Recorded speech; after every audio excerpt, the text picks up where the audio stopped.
Today, we're plunging into the latest developments in, well, the world of global sportswear and celebrity collaborations. We've gathered insights from recent reports to unpack a really fascinating situation involving one of the biggest names in athletic wear and a global icon. Exactly. Our mission today is to look beyond just what's happening on the surface, right? We want to understand the strategic currents underneath, particularly concerning Nike's current position and maybe its future plans. Okay, let's unpack this then. Where should we start? Let's start with the big news. The eagerly anticipated collaboration between Kim Kardashian and Nike. It's delayed its launch. This new activewear collection known as NikeSkims, it was announced back in February, I think, for spring release, generated a lot of buzz. Yeah, it definitely did. And now that buzz is kind of stalled. Yeah, The reason cited, according to a source familiar with things, is production delays. But what's interesting is there's no new launch date. Not yet, anyway. So people are kind of left wondering. right. And details about Nike Skims. Hmm. They've been pretty scarce, haven't they? Like no pricing, no images. The webpage hasn't even been updated since February. So, for listeners who might not be fully up on the Skims part, what is this collection actually an extension of? And what were they hoping to achieve? Good question. So Skims is Kim Kardashian's, incredibly popular shapewear line and loungewear too. This Nike Skims collection is really an extension of that brand power into activewear. The original press release, it was quite bold. It talked about disrupting the global fitness and activewear industry with best-in-class innovation in service of all women athletes. Pretty big goals. Okay, and that's where it's really interesting, I think, because this Kardashian-backed collection, it marks a really significant first for Nike, doesn't it?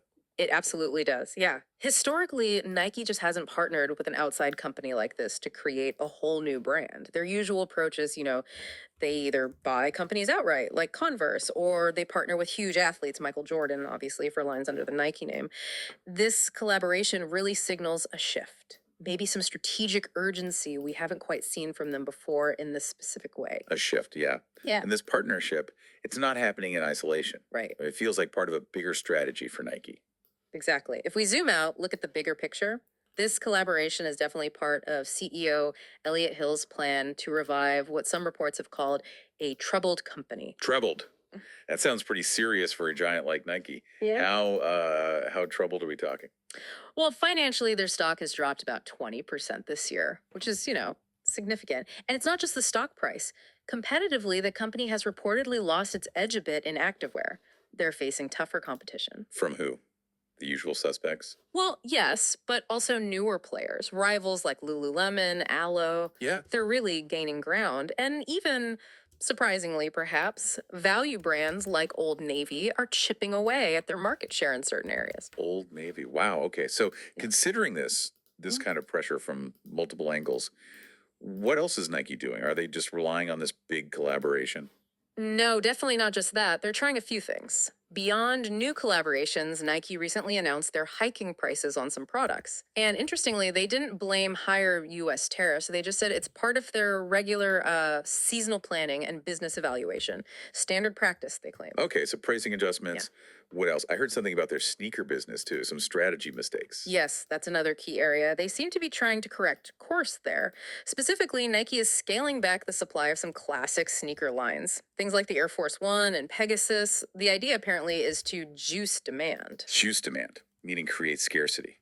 Exactly. Create scarcity, build hype, and ultimately sell those popular sneakers at full price instead of discounting them. Oh, okay. Makes sense. And alongside that, they also want to push shoppers towards their higher priced shoes, like the Air Max running shoes, trying to shift the focus a bit. So controlling supply, pushing higher end products, it's a complex balancing act. It really is. And it's worth noting too, Nike, that's NKE, on the stock market, they're set to release their earnings next Thursday. Ah, okay. So that should give us a clearer picture. Yeah, that report will be a really important update on their financial performance and maybe give some clues about whether these strategies are starting to work. Definitely one to watch. Right. So we've taken a deep dive into this surprising Nike Skims delay, but also looked at the broader context, the challenges Nike's facing, and the multifaceted strategies they're deploying to try to regain their footing. Which really brings us to a key question, maybe for you, the listener, to think about.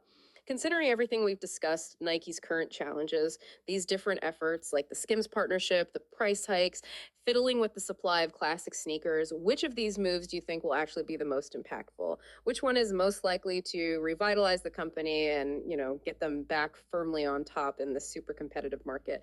It's definitely not a simple answer.